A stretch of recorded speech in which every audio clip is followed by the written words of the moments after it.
अस्सलाम वालेकुम, very good morning. जुमे का दिन है 15 जुलाई 2022 और आज अभी मैं खबरें भी देख रही थी और अखबार भी हसत पढ़ रही थी। क्या क्या सियासत में हो रहा है, क्या क्या पेट्रोल के हवाले से हो रहा है, क्या क्या खबरें हैं।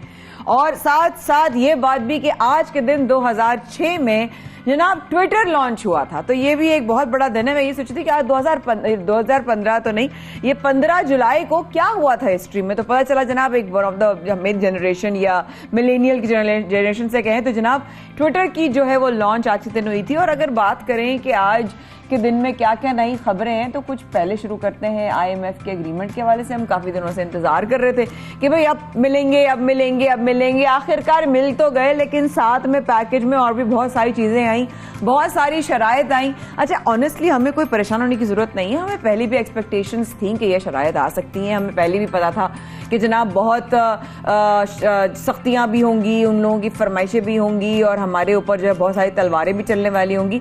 दिस वॉज एक्सपेक्टेड, लेकिन एक्सपेक्टेड तो खैर बारिश भी थी और जो कि नहीं हुई। और अगर हवाएं ना चलती तो शायद बहुत ज़्यादा बारिशें होती और बहुत ज़्यादा जो है वो जगह जगह पानी की जो तकलीफें थी वो होती। बट देन अगेन अभी की जो खबर है, सुबह भी मैंने देखा, वो थी कि सैंड स्टॉर्म और थंडर स्टॉर्म्स होने की अभी भी फोरकास्ट हैं। खैर इस पर भी बात करेंगे, लेकिन अब पाकिस्तान का कर्ज प्रोग्राम बहाल हो गया। अगर इसके बारे में बात करें, पाकिस्तान और IMF के दरमियान जो मुआहिदा था वो तय पा गया। उसके हवाले से जनाब पाकिस्तान को 1 अरब 17 करोड़ डॉलर दिए गए, जो कि 2023 तक जो है वो जारी रहेगा। मुआहिदे के तहत IMF पाकिस्तान को 1 अरब जो 17 करोड़ डॉलर दे रहा है। वज़ीर ख़ज़ाना मुफ्ती इस्माइल ने भी ट्वीट करके मायदे की तस्दीक कर दी है। Of course I am sure आप लोग मुझसे ज़्यादा अवेयर रहते हैं, पर समझदार अवाम है हमारी। IMF ने पाकिस्तान के माशी इस्लाहाती प्रोग्राम की तारीफ भी की और कहा कि पाकिस्तान को हालिया बजट पर सख्ती से अमल करना होगा, जो कि मैं थोड़ी देर पहले कुछ लम्हे पहले फरमाया, और 4 अरब 20 करोड़ डॉलर मजीद देंगे, जबकि जून 2023 तक, जैसे कि मैंने आपसे अर्ज किया, कि ये जो है वो बरकरार रहेगी। हमारे साथ माहिर माशियात आबिद क़य्यूम सुलई साहब हमारे साथ मौजूद हैं। अस्सलाम वालेकुम आबिद साहब, कैसे हैं, खैरियत से हैं? Good morning. जी वालेकुम सलाम, गुड मॉर्निंग। ये IMF का मुआहिदा का इंतजार तो था हमें आबिद साहब, लेकिन ये हो गया है फाइनली। लेकिन साथ साथ बड़ी शराइत की खबरें आ रही हैं। पाकिस्तान की मौजूदा अगर माशी सूरत हाल अगर देखी जाए तो ये इस हवाले से इस प्रोग्राम की बहाली और इसकी अहमियत कितनी है? जी आबिद साहब। जी देखिए, IMF के साथ जब तक ये एग्रीमेंट जो है ये फाइनल नहीं हो रहा था, तो हमारी क्रेडिट रेटिंग, हमारी कॉस्ट ऑफ बोरोइंग और हमारी जो एक्सटर्नल फाइनेंसिंग की जो ज़रूरतें हैं, जो कि बाकी लेंडर्स हैं जैसे वर्ल्ड बैंक या ADB है या इवन दोस्त ममालिक तक से जो डिपॉजिट्स आए थे, वो सब इस मुआहदे से जुड़े हुए थे कि ये मुआहदा होगा तो फिर बात आगे चलेगी।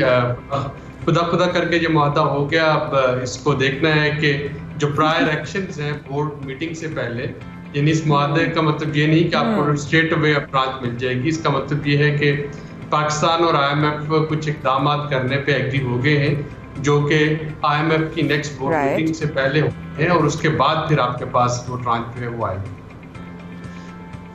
ठीक हो गया। अब देखिए 2023 जून तक जो है वो हमें IMF मजीद जो है वो ये कर्जा देगा या रकम देगा। अब ये बताइए मौजूदा हालात में क्या हमें ये मजीद इस कर्जे की और इस पैसों की, इस रकम की जरूरत थी आबिद साहब? देखिए, मसला ये है कि कई सालों से, एटलीस्ट पिछले 15-20 साल से, हम जो कर्जा लेते हैं वो पिछले कर्जे चुकाने के लिए लेते हैं। और यही वजह है कि कोई भी हुकूमत ये नहीं कर पाई कि वो ये कहे कि ये आखिरी IMF का मुआहदा होगा, इस मुआहदे के बाद फिर एक नया IMF का प्रोग्राम आएगा। अभी तो जून 20 से 27 तक का जो IMF बोर्ड फैसला करेगी कि एक्सटेंशन देनी है कि नहीं, लेकिन मोस्ट प्रोबेबली एक्सटेंशन हो जाएगी।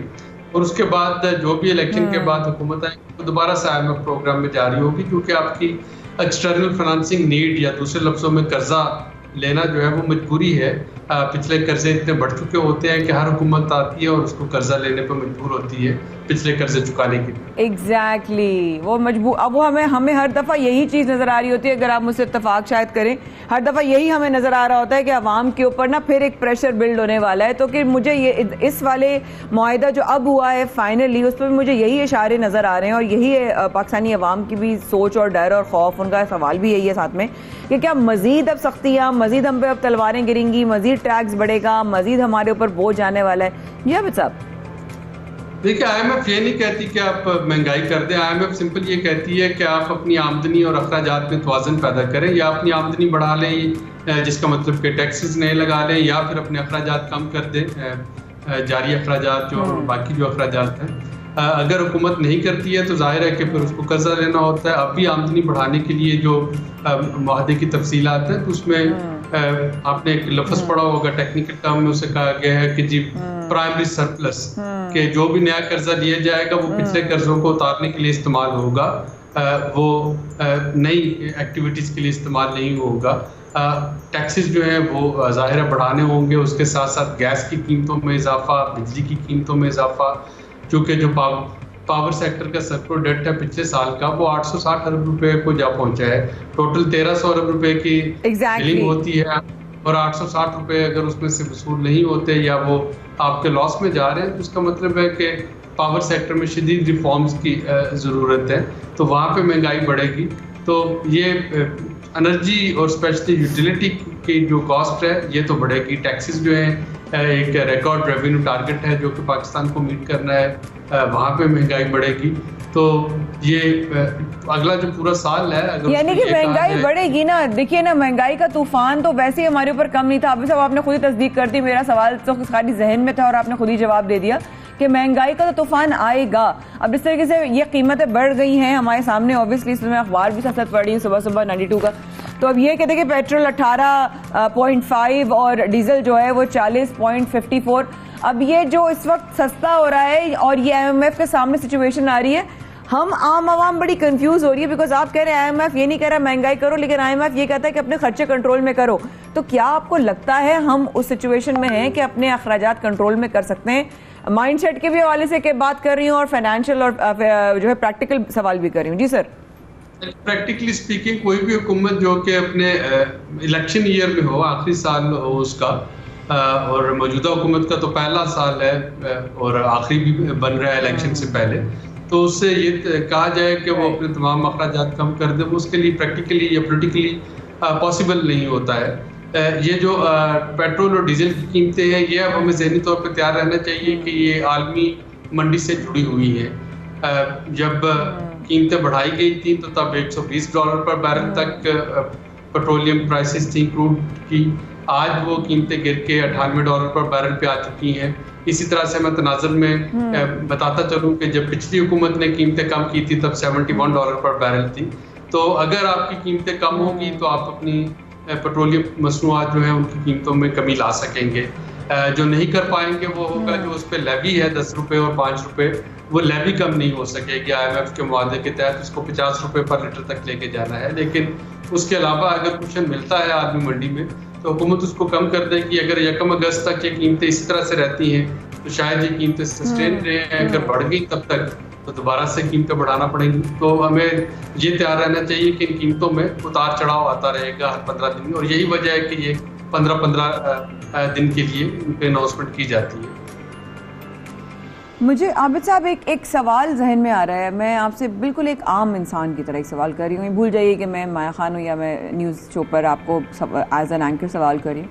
हम एक आम इंसान है ना, हम किसी से 500 रुपये उधार लेते हैं ना, मतलब अक्सर हम टीम पे बैठे होते हैं तो कभी नहीं होते पैसे हाथ में, कैश नहीं होता, तो हमारी टीम के लोगों से हम ले लेते हैं पैसे, कभी फात से कभी शाहरुख भाई से कि भाई मतलब मुझे बिस्किट मंगाने हैं। तो वो एक जहन में ना एक ऊपर एक बोझ होता है, अल्लाह मैंने 500 रुपये लिए थे, कल परसों वापस भी तो करने हैं, फ़ौरन वापस भी तो करने। एक प्रेशर बिल्ड होता है एक आम इंसान के ऊपर। अब ये जब कर्जा आता है तो हम इसको जश्न की तरह मना रहे होते हैं, अरे कर्जा मिल गया, कर्जा मिल गया। उतारना तो हमें ही है, आपने है, मैंने है, हमारे अपनों ने है। हमारे पास रोजगार की कमियां हैं, हमारी इनकम, हमारा इनफ्लो कुछ भी नहीं है और हमारा आउटफ्लो उतरेगा। ये पहाड़ है जो हमें उतारना है। हाउ कैन वी सेलिब्रेट, हम खुश कैसे हो सकते हैं ज़ुहैरी साहब? देखिए खुश इसलिए होते हैं कि अगर आप इसी साल को देख लें तो 4900 अरब रुपए 4.9 ट्रिलियन रुपए की टोटल आमदनी है हुकूमत की, और उसको 4.6 ट्रिलियन जो है वो कर्जा लेना है, क्योंकि जो पिछले कर्जों की अदायगी है वो तकरीबन 4 ट्रिलियन है। तो आपके पास 5 रुपए जेब में है, 4 रुपए आपने अदायगी करनी है पिछले कर्जों की, और आपको पता है कि अगला पूरा साल चलाने के लिए 5 रुपए ही मजीद कर्जा लेना है। तो उसमें कर्जा मिलना जो है वो बड़ा खुशी से सेलिब्रेट किया जाता है कि अच्छा ये साल तो गुजर जाएगा, अगला साल जो भी हुकूमत होगी फिर वो देखेगी। और यही वजह है कि IMF प्रोग्राम पे कि कोई भी सियासी हुकूमत जो है उसकी ओनरशिप नहीं होती है। हर हुकूमत जो होती है वो बादल खास्ता इस प्रोग्राम में जाती है, और हर हुकूमत जो है वो इसको होल हार्टेडली इम्प्लीमेंट करने की बजाय हाफ हार्टेडली इसको करती है, इम्प्लीमेंट करती है, जिसकी वजह से बहुत से इफ्स एंड बट्स रह जाते हैं। और फिर आने वाली हुकूमत जो है वो दोबारा ये एक विशेष साइकिल है कि कर्जा लेना जो है वो हमारी एक मुआशरत के इस वक्त अहम करैक्टर बन चुका है। और जो भी हुकूमत आती है वो यही अनाउंस करती है ये आखिरी प्रोग्राम होगा, और उसके बाद वो उससे बड़ा कर्जा छोड़ के अगली हुकूमत के लिए चली जाती है। आबिद साहब, आपकी एक्सपर्टीज के हवाले से, एक फोर्थ कमिंग टाइम के हवाले से मैं एक सवाल करना चाहती हूँ कि आने वाला जो फ्यूचर है, आपको लगता है कि हम 4 से 5 साल, आपकी तजर्बे की आंख की, आपकी नज़र में क्या लगता है 4-5 साल बाद पाकिस्तान इस कर्ज वाले सब्जेक्ट से निकल सकेगा, इस स्पेस से निकल सकेगा जहां हमें किसी से भी कर्जा लेने की ज़रूरत ना पड़े, बल्कि अगर किसी को ज़रूरत हो तो हम देने वालों में से अल्लाह पाक हमें बना दे? आपको क्या लगता है? देखिए अल्लाह करे ऐसा हो जाए, लेकिन शायद 4-5 साल में तो ऐसा पॉसिबल नज़र नहीं आता। सिर्फ ये हो सकता है कि जो हमारा इम्पोर्ट बिल है उसको कम करने के लिए हम अगले 4-5 सालों में पॉलिसीज बना सकते हैं। सबसे बड़ा बिल इस वक्त हमारा एनर्जी का आ रहा है, तो उसके लिए रिन्यूएबल एनर्जी की तरफ अब लोग देख रहे हैं। आपके जो साहब इस्तात हैं वो अब सोलर पैनल्स पे जा रहे हैं। इसी तरह से आप दही इलाकों में मुज़ाफ़ात में देखें तो वहाँ पे भी 1-2 सोलर प्लेट्स रख के लोग एक आध पंखा या 1-2 बल्ब एक टीवी वो चला रहे हैं। तो एक तो आपके पास सोलर एनर्जी का जो पोटेंशियल है उसको एक्सप्लोर करना होगा अगले 4-5 सालों में। उसके साथ दूसरा जो आपका बड़ा इम्पोर्ट बिल एक परमानेंट बना हुआ है वो एडिबल ऑयल का है, खुर्दनी तेल का। हमारे पास अगेन एग्रीकल्चर बेस है जिस पे बड़े आराम से सूरजमुखी उगाया जा सकता है, जैतून उगाया जा सकता है, करोला उगाया जा सकता है, सोयाबीन उगाया जा सकता है। तो इन द लॉन्ग टर्म हमें ये देखना होगा कि जो हमारा इम्पोर्ट बिल कहाँ पे और उस इम्पोर्ट बिल को कैसे कर्टेल किया जा सकता है। और फाइनली जो हमारा सबसे एक अनटैप्ड पोटेंशियल है वो IT इंडस्ट्री में है, IT की एक्सपोर्ट्स में। तो IT इंडस्ट्री एक ऐसी इंडस्ट्री है, हमारे बच्चे स्टार्टअप्स में उनको ना लोड शेडिंग की परवाह है, ना उनको दूसरी चीज़ों के इश्यूज आते हैं, ना लेबर कास्ट बढ़ती है, ना डीजल से उनको फर्क पड़ता है। तो वो अपनी प्रोग्रामिंग अगर उस साइड पे थोड़ी सी तवज्जो दी जाए in the medium to long term तो वो आपके लिए एक्सपोर्ट अर्निंग लेके आ सकता है। और जो इम्पोर्ट कर्टेल करने के लिए सब ये जरूरी है। ठीक। Thank you so much Abid साहब, आप आए और आपने जो इस हवाले से अपनी ऑब्वियसली बीइंग माहिर माशियात आपने अपनी शेयर हमारे साथ किया। आपका मौक़िफ़ हमारे पास आ गया है कि IMF के कर्जा जो हमारे ऊपर आया है अब इससे हमें फ़ायदा क्या होगा, लेकिन हमारे वो स्टेप्स जो हमें एक बेहतर फ्यूचर की तरफ लेके जा सकते हैं। 4-5 साल तक तो आपको नज़र नहीं आ रहा, लेकिन क्या पता आपके आज के सेशन के बाद से आवाम हमारी और समझना शुरू हो जाए और हालात बेहतर हो जाए, अल्लाह करे। लेकिन हालात बेहतर होने की बात करते हैं, बारिश जो है बाराने रहमत होती है। बारिश को हम तरसे हुए थे, हमारी ज़मीन पाकिस्तान की बहुत ज़्यादा जो है वो तरसी हुई थी कि पानी आए और बारिश हो, और ज़रा हमारी ज़मीन के ऊपर जब वो बूंदें पड़ेंगी, ये कुदरती उसमें जो है वो अल्लाह ने शिफा भी दी है, बट कहीं ना कहीं ऑब्वियसली तकलीफ भी बन जाती है। उसके बाद बावजूद अपार्ट फ्रॉम दैट जो बारिशों की जो फोरकास्ट होती है, इस तरह कल की अगर हम बात करें, बिल्कुल 14 जुलाई की जो कल गुजरा है, कल ठीक ठाक शाम के वक्त में मैं अपने भतीजों के साथ जो है वो छत पर गई और मैंने देखा बड़े गहरे काले बादल आ रहे थे, लेकिन क्या हुआ कि हवा चली और उसकी वजह से वो बारिश नहीं हो सकी। लेकिन आवाम जो होती है वो हमारी बड़ी जज्बाती जाती है, ओहो देखिए हमें तो बताया गया था कि बारिश होने वाली है। अब देखिए वो अपनी तरफ से अपनी स्टडीज़, अपनी नॉलेज और अपनी जो नज़र है वो हमारे साथ शेयर कर सकते हैं। बाकी फ्यूचर का हाल तो सिवाय अल्लाह पाक की ज़ात के और कोई नहीं जानता, लेकिन ये ज़रूर कहा जाता है कि जब वो प्रेडिक्ट करते हैं बारिश नहीं होती है तो बात खैर मजाक की हो गई। लेकिन देन अगेन ये नया सिस्टम जो आज जिसके बारे में बात हो रही है, जिसके बारे में कहा जा रहा है कि जनाब सैंडस्टॉर्म यानी कि गर्द आलूद वाली जो है वो तूफान, और थंडरस्टॉर्म यानी कि गरज चमक के साथ भी अब उम्मीद है जो आज दोपहर से सिस्टम आ रहा है, उसके हवाले से जनाब क्या कहते हैं, इसे बात करेंगे। हमें ज्वाइन किया है मेट सरदार सरफराज साहब ने। अस्सलाम वालेकुम सरदार सरफराज साहब, कैसे हैं आप? खैरियत से हैं? जी वालेकुम अस्सलाम, अल्लाह का शुक्र है जी। बस ये कल वाला सिस्टम तो चला गया सरफराज साहब, अगर नहीं गया है तो मुझे प्लीज इस्लाह कीजिएगा, लेकिन सुना है आज ये जो नया सिस्टम आ रहा है ये कितना ताकतवर है? अभी हमने जो मैंने बात की, क्या उसमें सदाकत है कोई कि जो गर्द आलूद और सैंड स्टॉर्म और थंडर स्टॉर्म दोनों के आने की जो है वो फोरकास्ट है? जी सरदार साहब प्लीज। जी देखिए, सिस्टम अभी तो गया नहीं, जब तो रात में अप्रोच एक तरह से हुआ है। कल शाम में उधर बाकी सिंध के बेशतर अजला में बारिश हो चुकी है, ख़ासकर उमरकोट में तो बहुत तेज़ बारिश हुई है, 88 मिलीमीटर बारिश हुई वहाँ पर, और इसी तरह से रोड़ी में, नवाबशाह में, सक्खर में, लाड़काना में, हैदराबाद तक भी हुई है। कराची में भी हल्की बारिश हुई है। डस्ट स्टॉर्म तो बड़ा सीवियर किस्म का आया था थोड़ी देर के लिए, उसके बाद हल्की बारिश हुई। तो अभी तो मौसम खैर खुल गया, लेकिन ये कि दोबारा से चांसेस हैं, क्योंकि सिस्टम जो लो प्रेशर एरिया एक्चुअली वो कराची के जनूब में मौजूद है समंदर पर, लेकिन उसकी एक्सटेंशन ज़ाहिर है कि पूरे सिंध को आलमोस्ट अपनी उसने ग्रिप में लिया हुआ है। तो अगले 3 दिन हैं एटलीस्ट, आज का भी और परसों तक एटलीस्ट, या 18 तक भी जा सकते हैं। तो इन 3-4 दिनों में कभी मॉडरेट और कभी तेज स्पेल है सिंध के बेशतर अजला में, मशरकी बलूचिस्तान के बेशतर अजला में, और जनूबी बलूचिस्तान के भी जो एरियाज़ हैं उनमें भी। अच्छा सरदार साहब, क्योंकि अगर कल वाले सिस्टम के रिस्क की आप लोगों ने फोरकास्ट की थी, कल वो अगर वो आ जाता तो वो बहुत ही ज़्यादा जो है वो बारिश होने का इम्कान था, क्योंकि शायद अभी तक हम जो पिछला 11 घंटे का हुआ था हम उसी से संभल नहीं सके थे। तो अगर ये हो जाता 2-3 दिन का स्पेल कॉन्स्टेंटली रहता, हम तो इतने खौफजदा था कि पता नहीं होगा क्या। कहते ना वो खुशी जो थी ना हमारी, वो टेंशन में बदल गई थी। तो अगर आप ये कह रहे हैं कि अभी तक सिस्टम गया नहीं है, अभी तो सिर्फ दाखिल हुआ है, ये सिस्टम मंडे तक है आप कह रहे हैं, 18 तक भी जा सकता है, 18 जुलाई तक भी। उसके बाद की क्या सिचुएशन है आने वाले हफ्ते के हवाले से? जी सरदार साहब।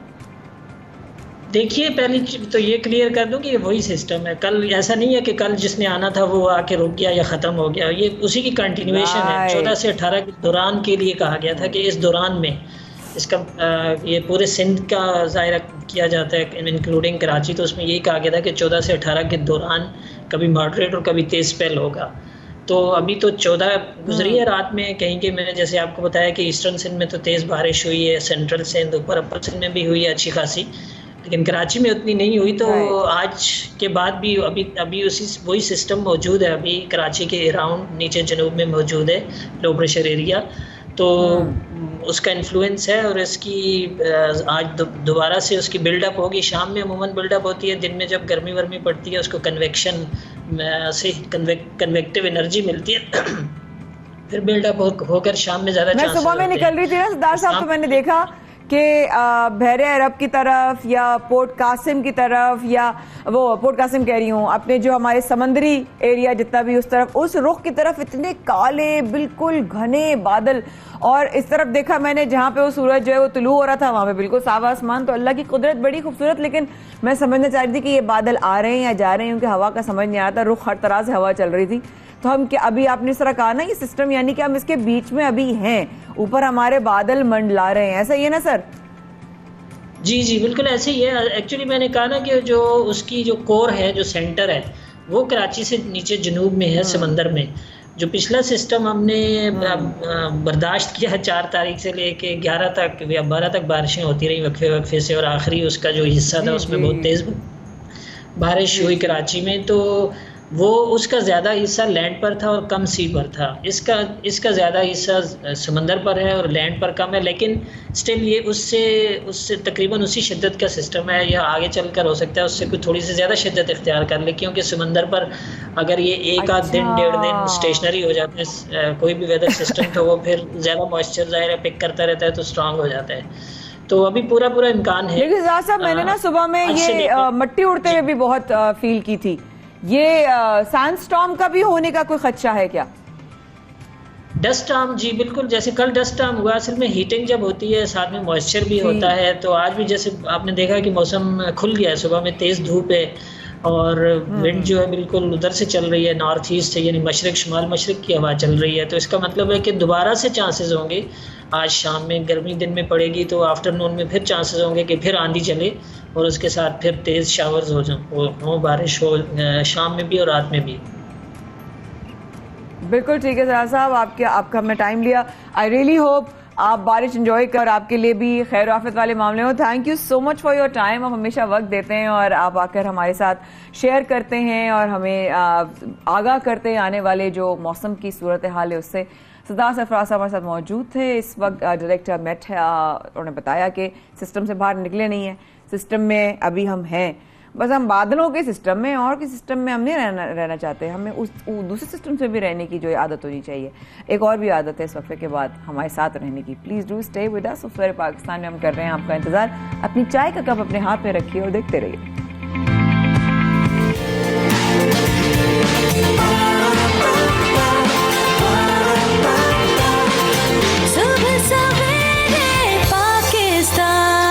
एक बार फिर हमारे साथ रहने का बहुत शुक्रिया। Good morning. और आप हमारे साथ मौजूद हैं यूट्यूब पे बराह रास्त सवेरे पाकिस्तान में। बहुत सारी बातें ऐसी हैं जिस पर हम खुद भी तज्जिया करने की कोशिश कर सकते हैं शाज़ेब और में, और डिस्कस करते हैं आपस में और सीखने की कोशिश कर रहे होते हैं कि क्या हो सकता है या हमारा नज़रिया क्या है फॉर दैट मैटर। बट काफ़ी जगहों पर हमारी एक्सपर्टीज़ नहीं होती हैं।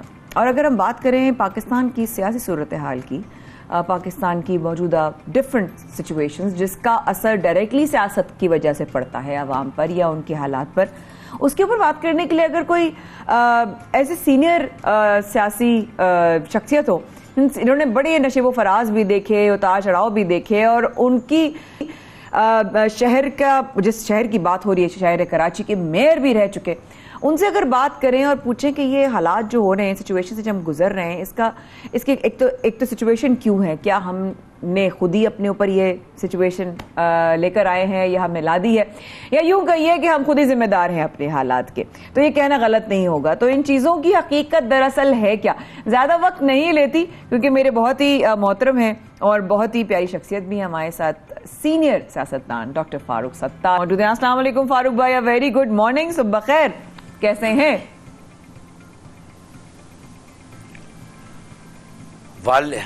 वालेकुम अस्सलाम और सुबह बखैर तुम्हें और आप सबको देखने वालों को।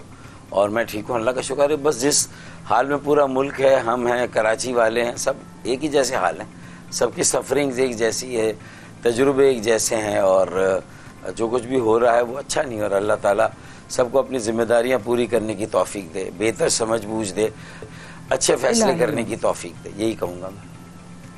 इलाही अमीन, इलाही अमीन। फारूक भाई, अब जरा सिचुएशन पर आ जाते हैं। आपका नज़र, आपका सफ़र सबके सामने है।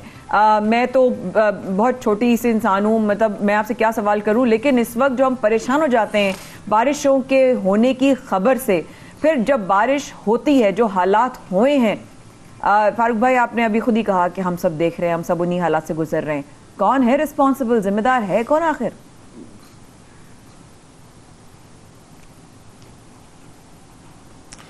मेरे ख्याल में इसमें हम मज़ीद टाइम ज़ाया करें।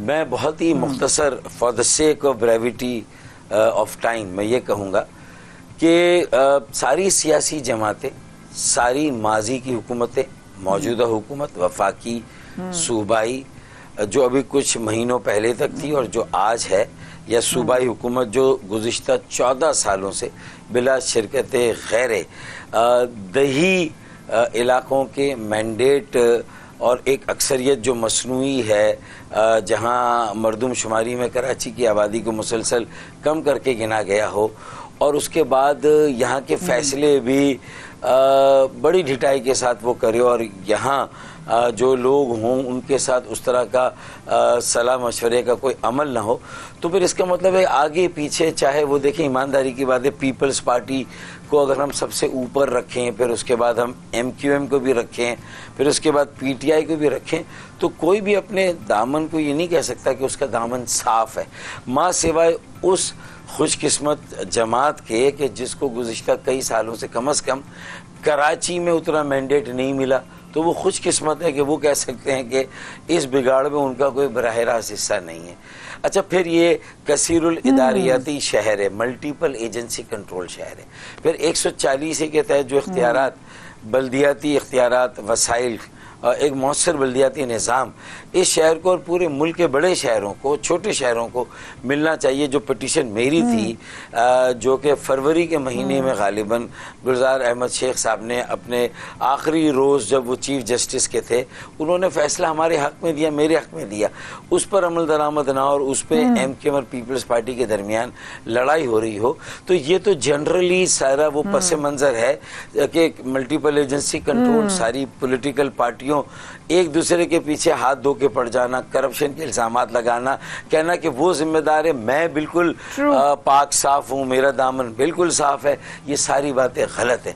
इस सारी सियासी लड़ाइयों से कराची को बाहर निकालना, सियासी लड़ाइयाँ आगे आ गई हैं, कराची पीछे चला गया, सियासी जमातों की अना करप्शन के इल्जामात आगे आ गए हैं और कराची की तामीर और तरक्की पीछे रह गई। अब देखें, सिर्फ जो नाले साफ करने का अमल है, अगर वफाक ने 1100 अरब रुपए का ऐलान किया, PTI की हुकूमत ने, वजीर आजम जब उस वक्त इमरान खान थे, तो वो 2 साल पहले की बात है, 2-3 साल। अच्छा, उस 1100 में से 30 अरब रुपए के 3 नाले बड़े साफ किए, लेकिन अगर छोटे नाले 38 अहम साफ ना हो, सूबाई हुकूमत ये काम ना करे, और जब वफाकी हुकूमत साफ कर रही हो तो उस दौरान वफाकी हुकूमत ये ना कहे कि देखिए हम तो कर रहे हैं, ये नाले साफ नहीं कर रहे, कल बारिशें होंगी तो इसमें अकेला हम पर इल्जाम नहीं। तो देखें, सारे पैसे वफाक लगा देती, सारे नाले वफाक साफ कर देती, ज्यादा 75 अरब रुपए खर्च होते हैं ना, ये तो सदका है कराची वालों के सर के ऊपर से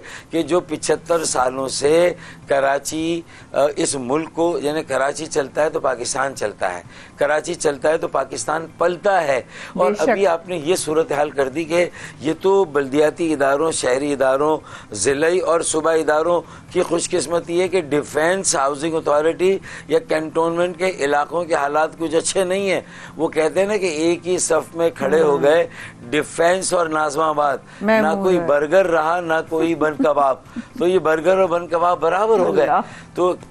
तो ये सारी सूरत है, सभी जिम्मेदार है। कोई कहे अगर एक जुमले में आप आगे फर्ज करिए, मैं आपसे सवाल करूं, क्या है उस पर बात होनी चाहिए।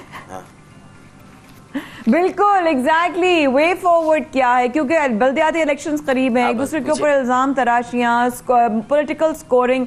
अगर मैं आपसे, वैसे तो कहेंगे कि मुख्तसरन नहीं हो सकता, लेकिन पहला जुमला क्या होगा या वन लाइनर क्या होगा कराची के अवाम की, कराची शहर के हालात का कौन रिस्पॉन्सिबल है, तो क्या कहेंगे फारूक भाई?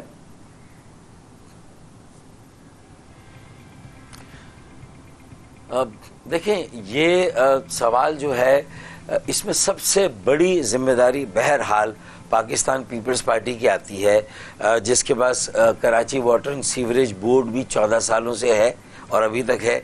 सिंध बिल्डिंग कंट्रोल अथॉरिटी उन्होंने बना के कराची बिल्डिंग कंट्रोल अथॉरिटी को ख़त्म करके पोर्शन माफिया को जिस तरह फ़रोग़ मिला, जिस तरह कमर्शलाइजेशन इस शहर में हुई है, हर शाहरा जो है कमर्शलाइज हो गई है, फिर जिस तरह इनक्रोचमेंट हुई और उसके ख़िलाफ़ कोई मौसर इक़दाम नहीं हुआ, नाले साफ़ हुए, बड़े नाले, उसके बावजूद आज अगर पीपल्स पार्टी का है कि अभी भी नालों पास, उनके पास एक ही एक्सक्यूज़ है कि 15 सालों में, देखिए मैं MKM का उस तरह से हिस्सा नहीं हूँ, अपने मतलब वो ये समझते मैं नहीं हूँ, मैं अपने आप को आज भी MKM के नज़रिए उसकी सोच और फिक्र से जुड़ा समझता। तो सबसे बड़ी जिम्मेदारी पीपल्स पार्टी की है, उसके बाद MKM की भी कहीं ना कहीं कोताही है, गफलत है, और उन्होंने भी अपनी जिम्मेदारी को, देखिए मैं अब MKM में जाने की तैयारी कर रहा हूँ, इसको मैं आज भी, और मेरी तनकीद अगर MKM पर होती है तो वो दाना दोस्त की होती है, एक बड़े भाई की हैसियत से होती है। मैं छोटे भाइयों को डांट डपट कर सकता हूँ, इसका इख्तियार उन्हें मुझे देना चाहिए, समझाना चाहिए, और इन सारी गलतियों में मैं अपने आप को कहूँ कि मेरी इसमें कोई गलती नहीं है। जो तकसीम हुई, जो इंतशार है हमारे दरमियान, ये भी एक बड़ा फैक्टर है जो MKM के हिस्से बखरे हुए हैं, तो मैं उसमें कहीं ना कहीं अपने आप को भी शामिल करूँगा। तो अगर बड़ा दिल करें और बड़ा दिल करके आगे बढ़ने की बात करें तो आर्टिकल 140A कि लेटर एंड स्पिरिट, उसकी रूह के मुताबिक निफाज पर जोर दें ताकि मल्टीपल एजेंसी कंट्रोल सिस्टम ख़त्म हो और कम से कम कराची के तामीर और तरक्की का एजेंडा।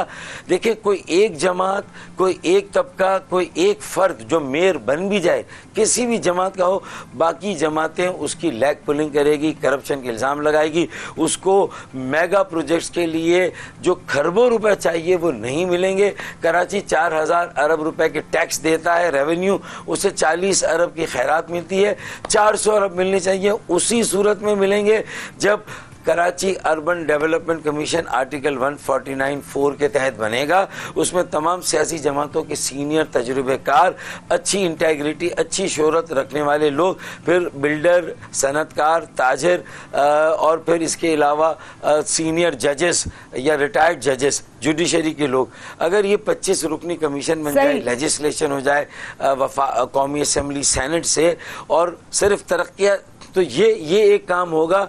देखें, 10 साल बाद भी मेरी इस बात को लोग याद रखेंगे। अगर ये काम हमने नहीं किया तो समझ ले फिर बरसाती नाले जिस तरह साफ होते हैं, जनवरी में टेंडर हो जाना चाहिए, फरवरी में काम हो, मार्च में नाले साफ हो जाने चाहिए, फिर सब रेगुलेट हो और पूरे साल भर मॉनिटरिंग हो कि कचरा नालों में ना फेंका जाए, डंपिंग स्टेशन पर जाए, सीवरेज जो है वो भी बरसाती नालों में नहीं जाना चाहिए और जो सीवरेज की बड़ी लाइनें हैं, सेकेंडरी मैं यही सोच रही हूँ फारूक भाई, जब इतना ज्यादा आपकी ऑब्वियसली आपका तजर्बा, आपकी दूरअंदेशी, आपका इतना ज्यादा इस हवाले से आपकी नॉलेज भी है, इसमें कोई शक नहीं है, तो लेकिन आप लोग तो MQM जो है वो वफाकी में भी रही, सूबाई में भी रही, क्या ऐसा कुछ हुआ जो पाकिस्तान की कराची के अवाम को मिला हो और मेरी इल्म में ना हो?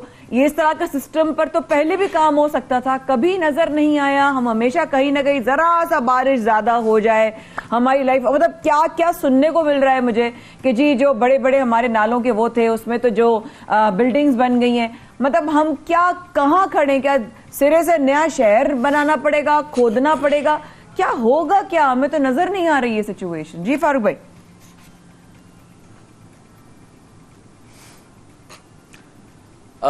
देखिए, बड़ी कॉम्प्रिहेंसिव, जामे, मरबूत और भरपूर एक जो है वो कराची शहर के लिए एक प्लानिंग मनसूबाबंदी चाहिए और उसके लिए मुख्तलिफ शहरी इदारों के दरमियान कोऑर्डिनेशन चाहिए।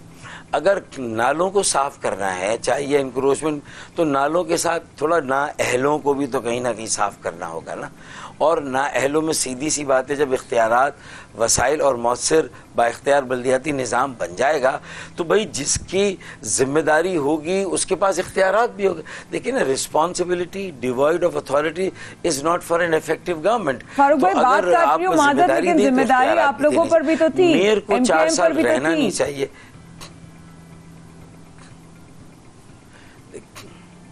देखिए, MQM पर जब थी तो MQM के K2 100 मिलियन गैलन इजाफी यौमिया पानी मैंने दिया जब मैं मेयर और वजीर था 90 की दहाई में। फिर 2000 से 2010 मुशर्रफ साहब और मुस्तफ़ा कमाल ने K3 दिया जो 10 करोड़ गैलन इजाफी पानी यौमिया उन्होंने दिया। 14 सालों में एक इजाफी बूंद पानी नहीं आया, चाहे हुकूमत उसमें पीपल्स पार्टी की मरकज़ में हो, सूबे में पीपल्स पार्टी की हो। हम उनके शराकतदार तो बनते रहे हैं, लेकिन वाटर बोर्ड मेयर के पास नहीं था, बिल्डिंग कंट्रोल मेयर के पास नहीं था, मास्टर प्लान मेयर के पास नहीं था, सॉलिड वेस्ट मैनेजमेंट। 14 सालों की कहानी को ले लेना, अगर 14 साल पहले ये सारा बिगाड़ MQM ने भी किया था और नालों में इंक्रोचमेंट हो गई, तो इन 14 सालों में फोर्सी करके इतना MQM पार्टनर भी रही पीपल्स पार्टी के साथ, तो किस काबीना की मीटिंग में हमने तो एनक्रोचमेंट के खिलाफ एक बिल पास कराने के लिए जो लैंड एनक्रोचमेंट रिमूवल कमीशन बन रहा था, पीपल्स पार्टी ने उसको अपोज क्यों किया था? देखें, अब इसीलिए मैं कह रहा हूं कि अगर मैं आज MQM को दिफा कर रहा हूं इन मामलात पे, तो इसका मतलब ऐसा नहीं कि MQM की इसमें गलतियां नहीं रही। मैं MQM की गलतियों को मानते हुए पीपल्स पार्टी की जो बड़ी गलतियां, संगीन गलतियां, फहुश गलतियां हैं कि एक मसनूई मैंडेट पर और दही इलाकों के मैंडेट पर वो शहरी इलाकों की अर्बन टाउन प्लानिंग के फैसले वो करें और यहाँ के लोगों के साथ मशावरत ना हो, तो फिर उनकी बड़ी गलती है। और इन दोनों की ये गलतियों से बताएं फायदा कि कौन उठाएगा? बड़ा भाई की तरह कह सकता हूँ और ये नहीं कहूंगा कि जो है वो गलतियां नहीं हुई, कहीं ना कहीं आपने भी जिम्मेदारी की कि आज जो है वो थोड़ी सी अगर नाराजगी है या खफगी है तो उसमें आपका मतलब बहुत ज्यादा इंक्लिनेशन नजर आ रही है, बहुत इंक्लाइन नजर आ रहे हैं। क्या सिचुएशन, मतलब मैं समझ रही हूँ, मुझे जरा प्लीज बताइएगा। तो क्या मतलब हालात बेहतर हो रहे हैं, दोस्तियां मतलब हो गई हैं दोबारा से और नाराजगियां दूर हो गई हैं?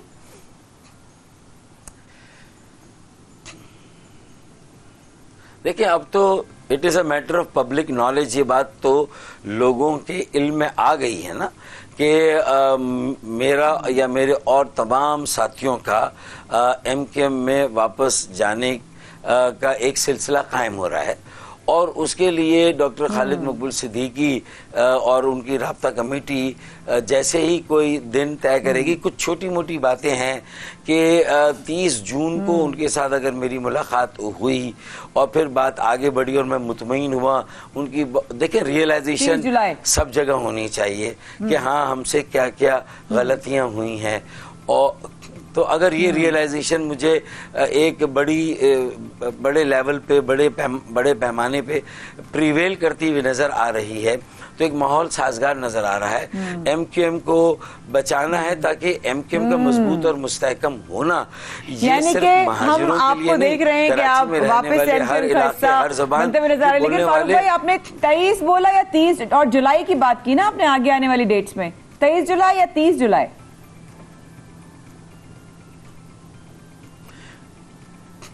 देखिए 24 जुलाई तो बल्दियाती इंतखाबात हैं, 27 जुलाई NA-245 का ज़िमनी इलेक्शन है। अब ये सारी बातें जो हमने बारिशों से जो तबाही हुई उनके लिए एक पॉलिटिकल स्टेबिलिटी चाहिए, एक सोशो इकोनॉमिक डेवलपमेंट एजेंडा जिस पर कंसेंसस सारी सियासी जमातों का, आर्टिकल 140A का लेटर इन स्पिरिट में निफास, एक तरक्याती एजेंडा जिस पे 400 अरब सालाना हमें मिलने चाहिए, K4 है 65 करोड़ गैलन, बरसाती नालों की रेगुलर सफाई का निज़ाम होना चाहिए, फिर उसके बाद सीवरेज का जो है वो एक जदीद निज़ाम, कचरा उठाने का एक जदीद निज़ाम और सर्कुलर ट्रेन का निज़ाम। ये सारी वो बातें हैं जो 1600 अरब में 4 साल में जब मुकम्मल हो जाएगी तो 4 साल के बाद कराची के अवाम फिर ये बयानियाँ और नैरेटिव नहीं सुनेंगे, फिर वो सुनेंगे कि हाई टेक इंडस्ट्री कहाँ लग रही है, आर्टिफिशियल इंटेलिजेंस में क्या काम हो रहा है, 5G टेक्नोलॉजी कितनी आ गई, फिर यूनिवर्सिटीज़ कितनी बनी, स्किल्ड, ये सारी चीज़ों पर हमें जाना है। इंफ्रास्ट्रक्चर हमारा बन जाना चाहिए 4 सालों में। अब हमारे पास टाइम नहीं है अगर दुनिया के साथ कूप अप है। और मैं यहाँ अपने तजुर्बों और अपनी गलतियों से नौजवानों की एक बड़ी मोबिलाइजेशन करके उसे भी मुख्तलिफ पार्टियों के साथ मिला के मैं चाहता हूँ कि उनके हवाले कराची करें, हैदराबाद करें और वो आगे लेके चलें कराची को। अब वक्त आ गया। Very nice, incredible. फारूक भाई आपके साथ आज बात करके बड़े दिनों बाद मुलाकात हुई, बहुत अच्छा भी लगा आपकी आवाज़ सुनकर, आपको देखकर भी, और मुलाकात तो आपसे रहती है मुख्तलिफ मौजूआत के हवाले से, लेकिन आज जो आपकी दूरंदेशी और आपके भी प्लान जरा हमें फीलर आ गया है एक बड़ा क्लैरिटी के साथ। अब तो मुझे था एक फीलर में, हम लोग टीम में बात भी कर रहे थे, लेकिन आई थिंक आपने इस बात की तस्दीक भी कर दी कि MQM की तरफ बढ़ते हुए जो हैं वो हालात भी बन रहे हैं, सिचुएशन भी बन रही है, और आपने कहा कि साथियों के साथ दोबारा मिलकर काम करने के इरादे भी बन रहे हैं, और अगर आगे की जो आप लोगों का मीटअप्स है वो कामयाब होता है तो आप लोग सब साथ होंगे। बस थैंक यू सो मच, आपने बहुत वक्त निकाला आज हमारे लिए। और अब जरा कुछ बात कर लेते हैं बिजनेस की दुनिया की। और जब ईद पर अभी कुछ दिन पहले हमारी मुलाकात हुई director stock exchange Ahmad Chaurai साहब से, और ये बात हुई कि हमने कहा जब भी वो आते हैं अहमद भाई सिचुएशन अच्छी है, सिचुएशन अच्छी। देखिए कितना अच्छा कहने का फायदा, सबसे पहले मैं कहते डिस्क्लेमर के साथ जाऊं, अच्छा सोचेंगे अच्छा होगा, अच्छा फील करेंगे अच्छा आपकी तरफ बढ़ेगा। एंड आई थिंक इनका बहुत बड़ा हाथ है, जब ये हमेशा बोलते हैं कि सिचुएशन इतनी बुरी नहीं है, it's going to be well. हम बहुत परेशान हो रहे थे ईद की छुट्टियों के बाद, स्टॉक एक्सचेंज मार्केट की क्या हालात होगा, कितनी मंदी आएगी, लेकिन तेजी माशाल्लाह तेजी देखी गई and is a very good sign for stock exchange. तो लग रहा था कि सरमायाकार जो है वो बहुत ज्यादा डाइसी हो जाएंगे, बट नहीं, उनका कॉन्फिडेंस बहाल हो। हमारे साथ बात करने के लिए हमें ज्वाइन किया है डायरेक्टर स्टॉक अहमद चौराही साहब ने। अस्सलाम वालेकुम अहमद भाई, गुड मॉर्निंग और बिलेटेड ईद मुबारक। कैसे हैं आप? वालेकुम अस्सलाम, खैर मुबारक आपके तमाम साथियों को भी। Thank you so much Ahmad भाई, आप ईद पर हमारे साथ थे और आपने उस वक्त भी यही कहा था कि फिक्र नहीं करो, सब अच्छा है, सबको जॉब भी मिल रही है, सब कुछ। आई थिंक ये लॉ ऑफ अट्रैक्शन और मैनिफेस्टेशन है कि हम क्या अट्रैक्ट करते हैं।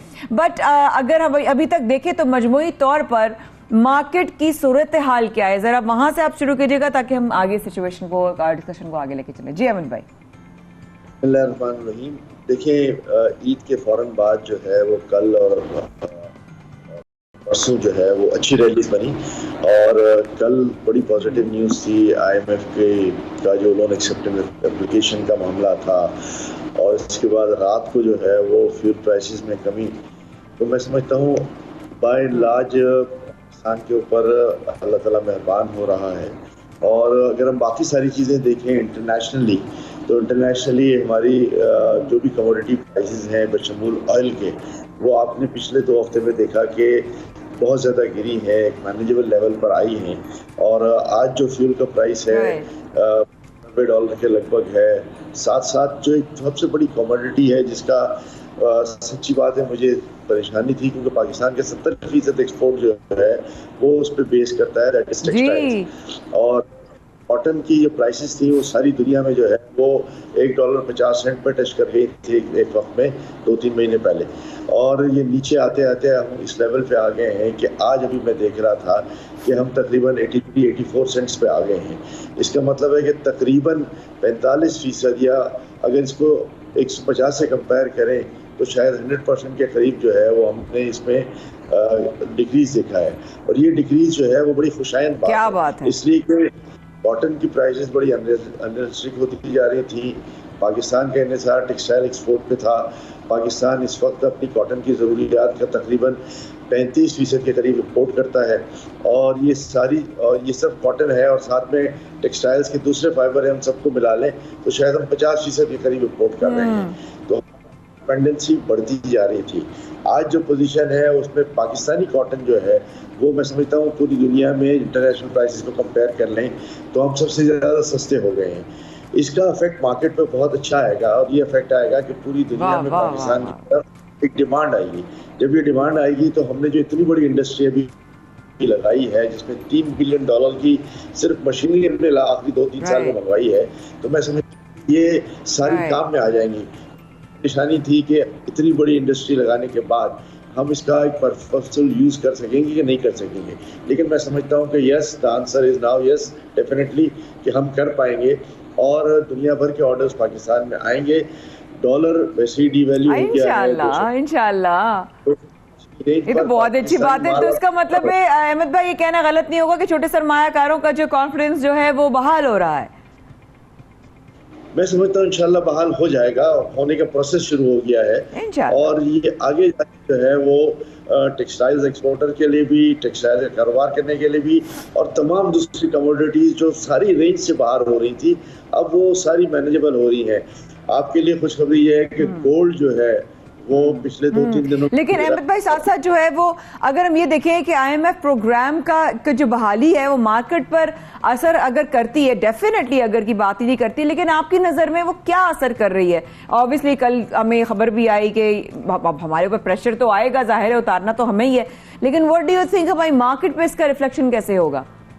देखिए 2-3 मेन चीज़ें हैं। पाकिस्तान का जो डेट रिपेमेंट प्रोग्राम है वो जाहिर है उस पर प्रेशर ज़रूर पड़ता है, लेकिन पाकिस्तान की जो फौरी इंजेक्शन जरूरत थी फंड्स की वो न सिर्फ IMF से पूरी होती है, बल्कि IMF के बाद 6-7 अरब डॉलर जो है वो दूसरे जो कमिटमेंट्स हैं वो भी आना शुरू हो जाएंगे।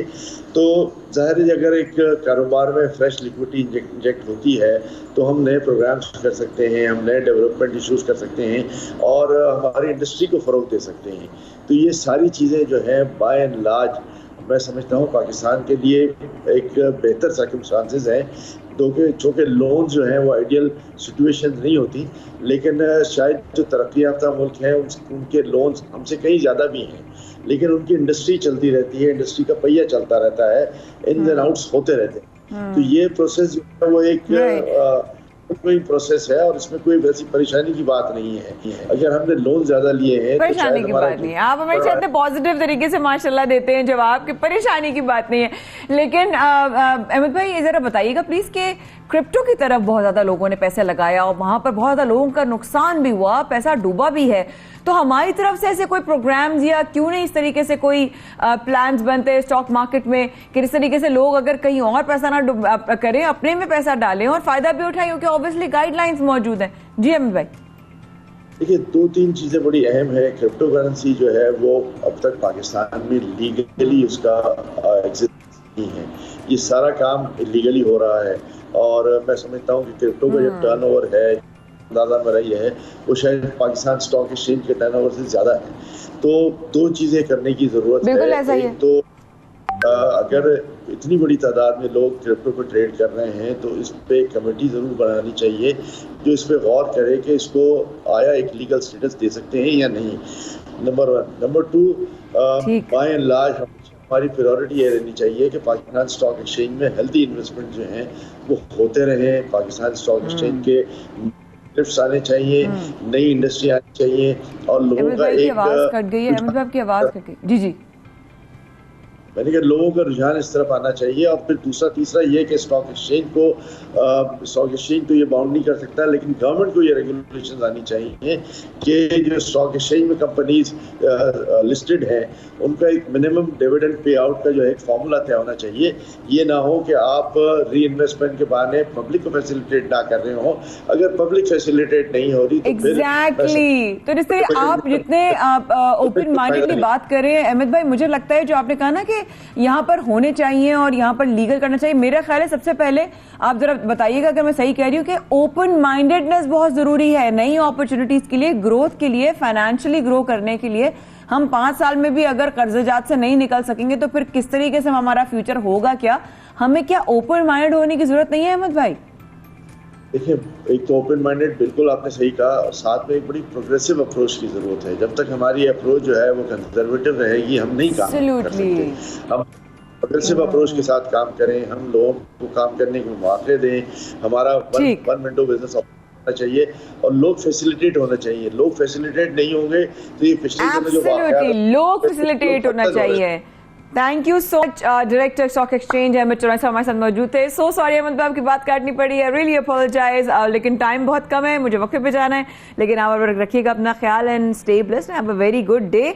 रहिए हमारे साथ सुसैर पाकिस्तान में छोटे से वक्फे के बाद। लेकिन अमित चौरसिया साहब ने यही कहा कि हमें नई अपॉर्चुनिटीज के लिए भी तो ओपन माइंडेड होना चाहिए, जब भी तो हम कंस्ट्रक्टिव होंगे। इस वक्फे के बाद please do stay with us.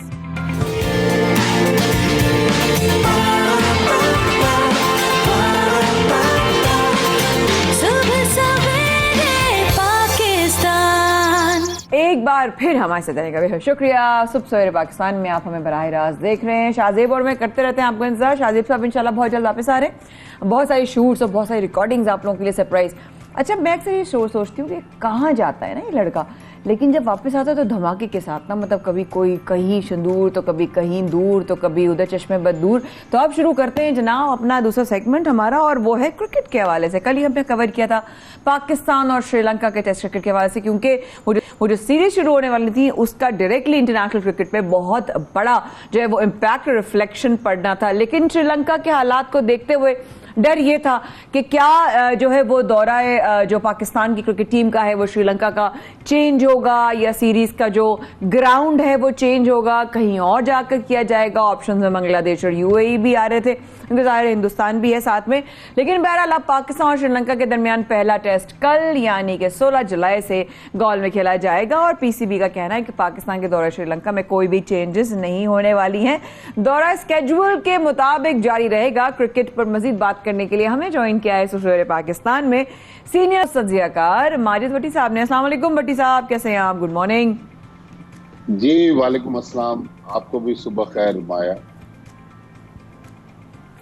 बहुत बहुत शुक्रिया भट्टी साहब। सिचुएशन अब हमारे सामने थोड़ी सी क्लैरिटी के साथ आ गई है। अब तक जरा सा हम कल ये सोच रहे थे कि क्या होगा क्या नहीं होगा, लेकिन कल से पहला टेस्ट मैच शुरू हो रहा है भट्टी साहब, और होम ग्राउंड पर श्रीलंका पाकिस्तान के लिए आपकी नज़र में कितनी जो है वो चैलेंजिंग रहेगी, या जो है उनकी इस वक्त जो करंट सिचुएशन है उसका कहीं ना कहीं असर उनके गेम पर भी होगा? जी भट्टी साहब। देखिए माया, ये काफी तकरीबन कोई 12-14 दिन से श्रीलंका में ये कशीदगी हमें नजर आ रही है, और मेरा ख्याल में हमारे यहाँ ईद का दूसरा दिन था। ऑस्ट्रेलिया और श्रीलंका के दरमियान इसी गॉल के ग्राउंड पर दूसरा टेस्ट मैच चल रहा था और श्रीलंका ने ऑस्ट्रेलिया की मजबूत टीम को इनिंग्स और 39 रन से हराया था। टेस्ट सीरीज जिसमें ऑस्ट्रेलिया 1-0 अप था, वो 1-1 से टेस्ट सीरीज बराबर हुई।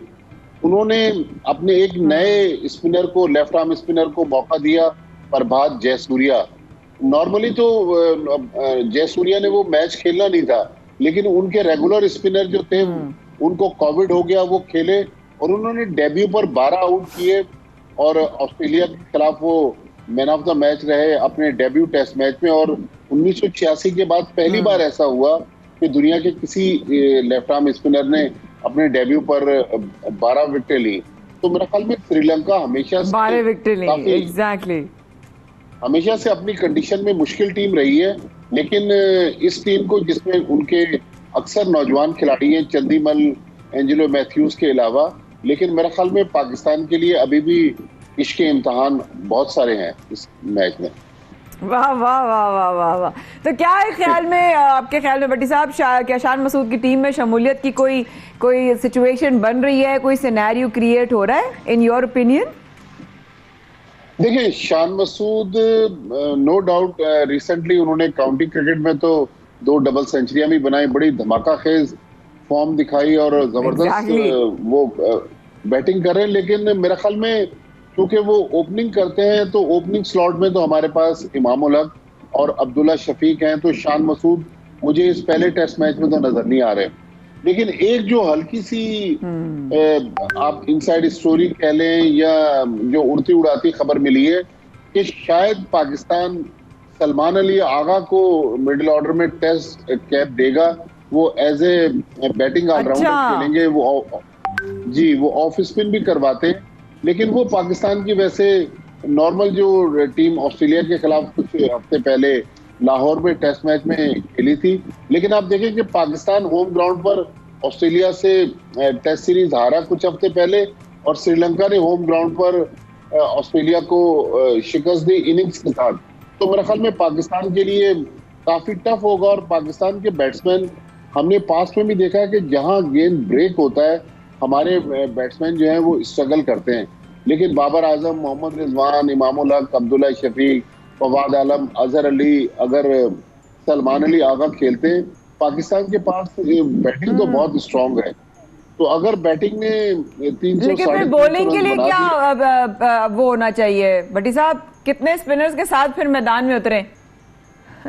देखिए, हमारे पास बॉलिंग में तो शाहीन शाह अफरीदी और हसन अली, ये तो दुनिया के बेहतरीन फास्ट बॉलर हैं। अगर तीसरा फास्ट बॉलर खिलाते हैं तो उसमें फहीम अशरफ भी हमारे पास मौजूद हैं, हारिस रऊफ भी मौजूद हैं। स्पिनर्स में जो हमारे पास एक थोड़ा सा कंसर्न है, मेरे लिए कंसर्न है, शायद टीम मैनेजमेंट के लिए ना हो, कि यासिर शाह तकरीबन 11 महीने बाद पाकिस्तान टीम में आए। 11 महीने पहले जब उन्होंने आखिरी टेस्ट मैच खेला था, हालांकि Yasir Shah long time ago, yes, और उन 11 महीने में जो 7 टेस्ट मैच हमने जिस स्पिनर साजिद खान को खिलाए थे, अब वो पाकिस्तान टीम का हिस्सा ही नहीं है। अब देखें ना, कितनी अफसोसनाक बात है कि 11 महीने हमने उनको बाहर रखा, 11 महीने बाद वापस लिया, और 11 महीने पहले जो 7 टेस्ट मैच खेल रहे थे साजिद खान, अब वो मंजर से गायब है। तो मेरा ख्याल जो साजिद यासिर शाह की एक दुनिया में उनका नाम और मर्तबा है, उसके मुताबिक वो बॉलिंग करते हैं। तो no doubt Yasir Shah top के दुनिया के राइट आर्म लेग स्पिनर हैं, उनके साथ नोमान अली हैं, सलमान अली आ गए। तो पाकिस्तान की टीम तो बैलेंस है, लेकिन मेरे ख्याल में जो असल मसला होगा वो वर्सेस पाकिस्तान। नया एक और जहन में मेरे सवाल आया, हम इतने अच्छे अच्छे प्लेयर्स को हम नहीं खिलाते, फिर हम बात करते हैं स्पोर्ट्समैन स्पिरिट की, हम बात करते हैं उनके हौसलों की, हम बात करते हैं कि वो मुल्क के लिए खेल रहे हैं, एंड सारी चीजें घुमाकर ये इमोशनल है ना, सारी चीजें हमारे इमोशन से जुड़ी है ना। तो क्या एक प्लेयर को जो बहुत अच्छा खेलता है उसको ना खिलाना, वो इतने दिनों तक उसको गायब रखना, उसके गेम से इसका उसका पैशन है, उसके ऊपर और उसके साथ खेलने वालों के ऊपर वो क्या असर छोड़ता होगा आपकी नजर में? जी भट्टी साहब। देखें माया, हम ये कहते हैं, बल्कि हम जब जर्नलिज्म में आए तो हमें उस्ताद कहते थे कि आप जिस फील्ड में आए यहाँ पर ह्यूमन अचीवमेंट्स जो है वो बयान की जाती हैं, लेकिन अनफॉर्चुनेटली ऐसा है नहीं। आपने बहुत अच्छा तज्जिया किया। ये हमारे यहाँ एक बड़ी एक अफसोसनाक चीज है कि हम right man for the right job वाला जो कॉन्सेप्ट है ना, वो हमारे स्पोर्ट्स में कहीं नजर नहीं आता। मैं शान मसूद की बात करूंगा कि शान मसूद इस वक्त जितनी प्राइम बैटिंग फॉर्म में है, ठीक है वो ओपनर है, हम उनको मिडिल ऑर्डर में कहीं खिला सकते हैं। हमारे जो टॉप के पास में ओपनर रहे हैं आमिर सोहेल और सईद अनवर, वो उन्होंने career as a middle order batsman शुरू किया था, लेकिन टीम की जरूरत थी जी, वो लेजेंड्स बने, वो ओपनिंग पे उन्होंने खत्म किया। तो शान मसूद, लेकिन मैं माया, ये मेरी अपनी मेरा अपना एक सोच का अंदाज है। देखिए शान मसूद जो है ना, वो कैप्टन मटेरियल है। बैट्समैन तो वो अच्छे हैं, ओपनर भी बड़े जबरदस्त हैं, लेकिन वो कैप्टन मटेरियल है। हो सकता है कि किसी के दिमाग में कोई और चीज चल रही हो जो मैं और आप नहीं समझ रहे। भट्टी साहब, स्पोर्ट्समैन स्पिरिट की बात कर रहे हैं।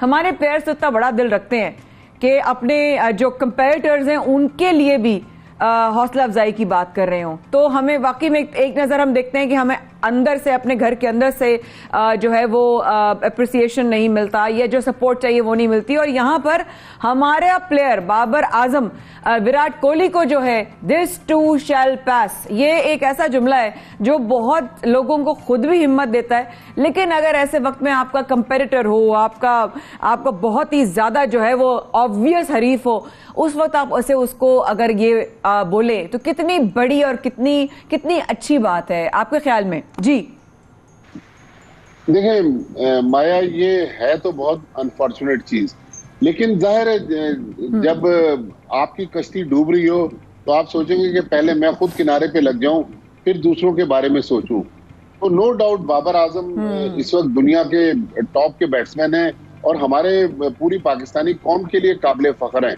शाहिद आफरीदी के बाद फिर हमें जो सुपरस्टार मिले वो बाबर आजम है, लेकिन थोड़ा सा बाबर आजम सिलेक्शन के मामलात पर कहीं कहीं हमें लगता है कि, मैं ये नहीं कहता कि वो जानबूझ के कर रहे हैं, ये शायद हम जो सोच रहे हैं वो उससे बेहतर सोच रहे हो, हमारे सोच का जाविया डिफरेंट हो। लेकिन मेरे ख्याल में जब आप इस बड़ी पोस्ट पर आते हैं तो फिर थोड़ा बड़े दिल का मुजाहरा करना पड़ता है। फिर आपको दूसरे को सोचने के लिए 1% भी मौका नहीं देना चाहिए।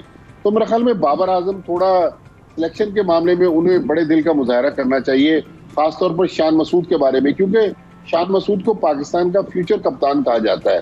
तो ऐसा तो नहीं कि बाबर आजम समझ रहे हो कि शान मसूद कहीं मेरी जगह ले लें, क्योंकि विराट कोहली भी आप देखें ना, एक जमाने में इंडियन क्रिकेट में रूल कर रहे थे।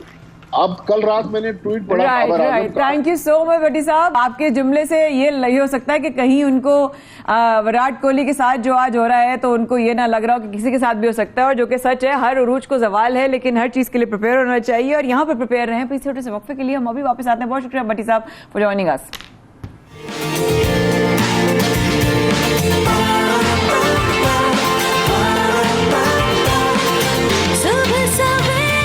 तो जी, कुदरती हुस्न से मालामाल पाकिस्तान, और यहाँ पर इतने सयाहती मकामात हैं जहाँ पर हम लोग तो विजिट करते रहते हैं, लेकिन हम देखते हैं कि गैर मुल्की सयाह भी पाकिस्तान आते हैं।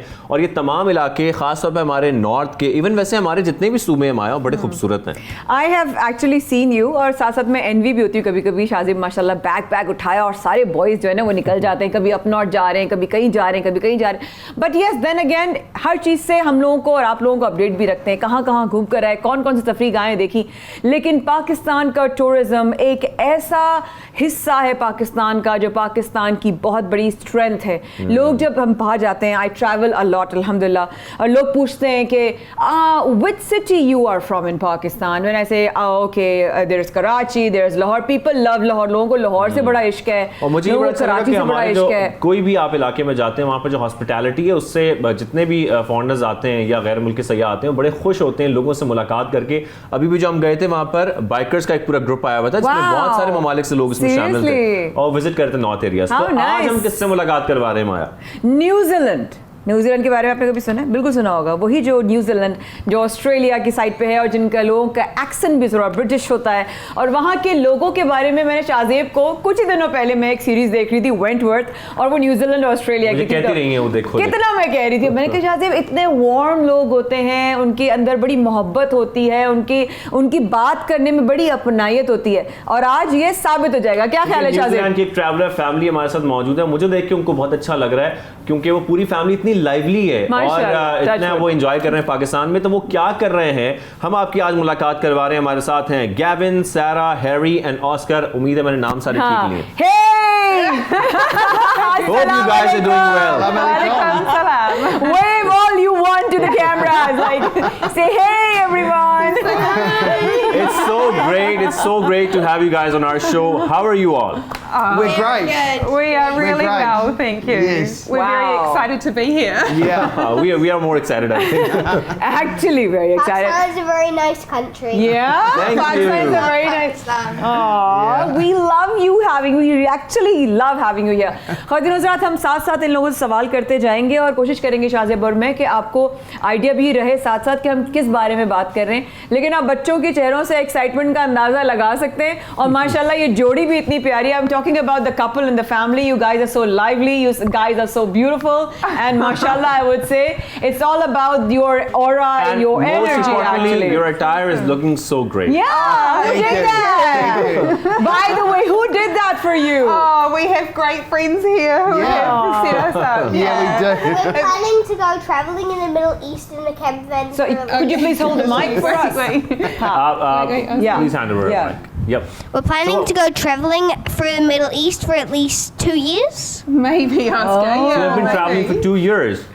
Yeah, well, अभी we प्लान कर रहे हैं 2 साल They're के लिए। planning to हाँ, travel. 2 साल तक प्लान करेंगे। और इन्होंने अभी बताया कि ये कराची में, पाकिस्तान में 2 हफ्ते से हैं, लाहौर भी गए, कराची भी गए, और इनकी जो फ्रेंड्स हैं वो भी हमारे साथ हैं और साथ बता रहे हैं कि उनको कहाँ लेके जाना। वो पान भी खिला रही है, नारी भी खिला रही है, पाए भी खिला रही है, कुछ नहीं छोड़ना उन्होंने इनको खिलाने के लिए। लेकिन इन लोगों के कपड़े इतने प्यारे लग रहे हैं। Okay, so your friends actually got your attire done? Yes. Yes. Yeah. Okay.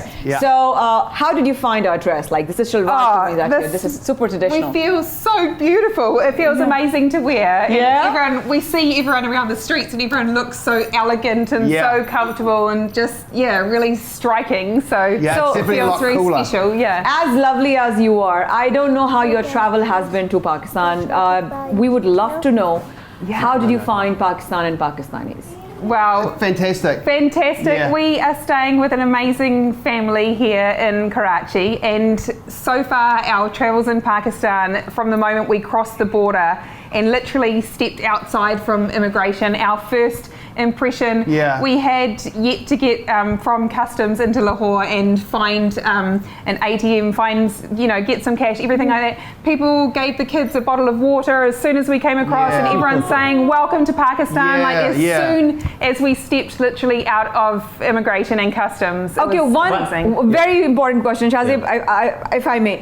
What made you come to Pakistan? That's exactly what I was asking. Seriously? What made you come What to actually made you Pakistan? feel like visiting to Yeah. Pakistan?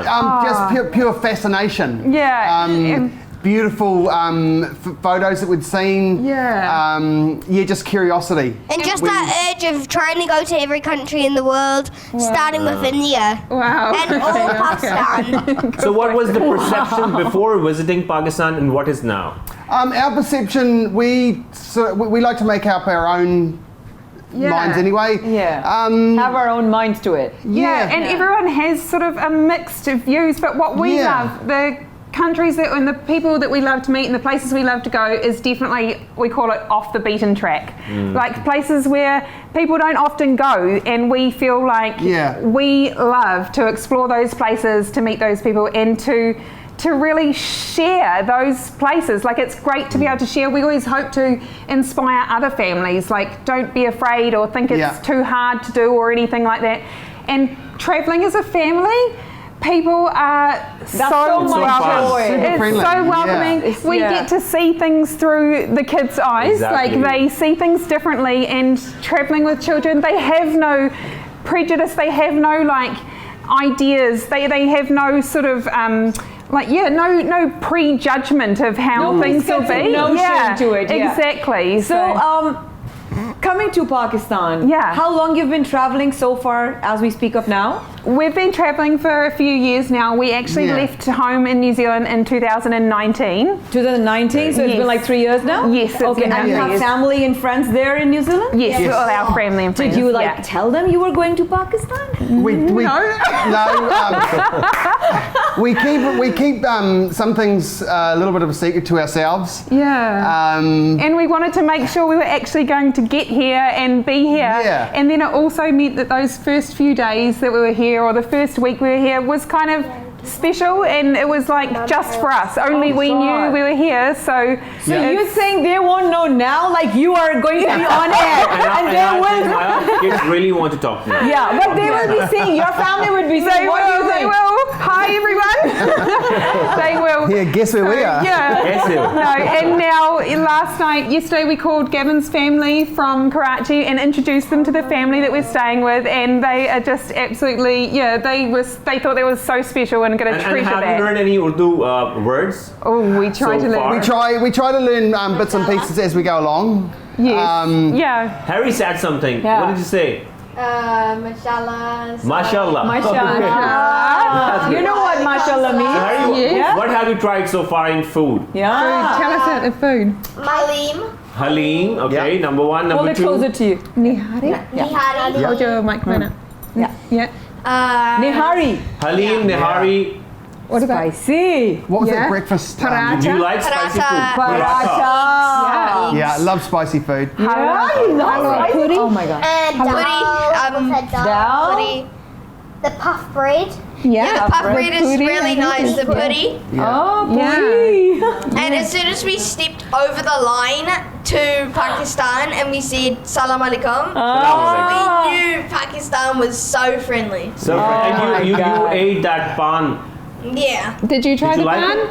Yeah, I tried the itself, but then again there are many countries that you can travel, go and come back to, but Pakistan is one of the countries in the world that people know or don't know, I would say, I would rather put it, like people come from all across the globe, try to reach Pakistan, especially Lahore, especially Karachi and Islamabad. These are the safest cities that people come and visit. Yeah.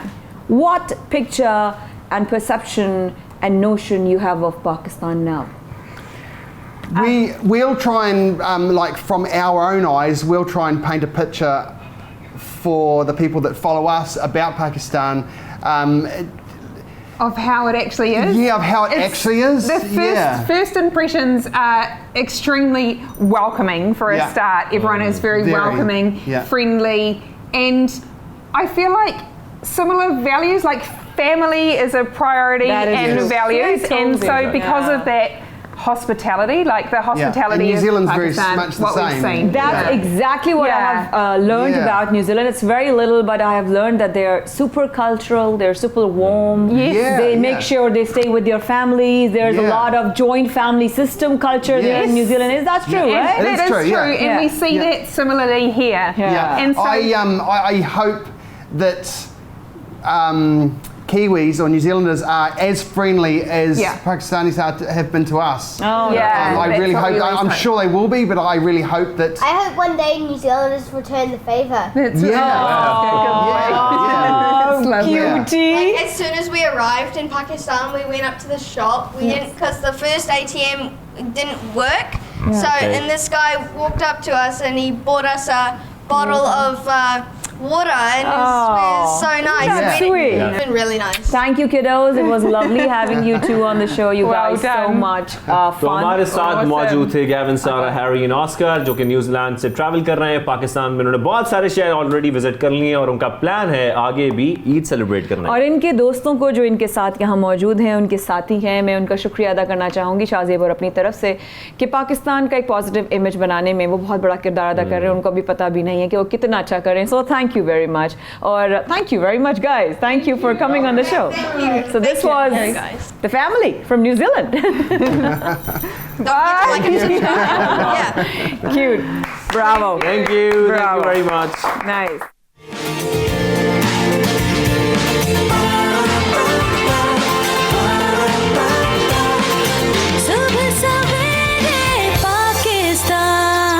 एक बार फिर हमारे साथ आने का बहुत शुक्रिया। मुझे पता है वक्फे में आप सोच रहे होंगे कि भाई सबसे पहले पाकिस्तान देख रहे थे और हम कहाँ गए, बिल्कुल वापस आ गए आपकी खिदमत, क्योंकि एक ऐसा सेगमेंट जो कि मेरे one of my very very personal favourites में से है, और वो हमेशा कुछ ऐसे पहलुओं से जो है वो उसका जिक्र भी करते हैं, डिस्कस भी करते हैं, या यूँ कहिए कि उन पे से पर्दा भी उठाते हैं कि जिसके बारे में लोग बात करना नहीं चाहते। मैं बात करूँ तस्कीन फाउंडेशन के हवाले से, और ऐसे ऐसे टॉपिक्स निकालते हैं, उनकी वीडियोस उनका काम मैं देखती हूँ, और मैं उनकी बहुत हौसला अफजाई भी करना चाहूँगी कि बहुत अच्छा और बहुत नेक काम कर रहे हैं। इख्तिलाफ राय रखना अच्छी बात है, एक अलग सोच रखना अच्छी बात है।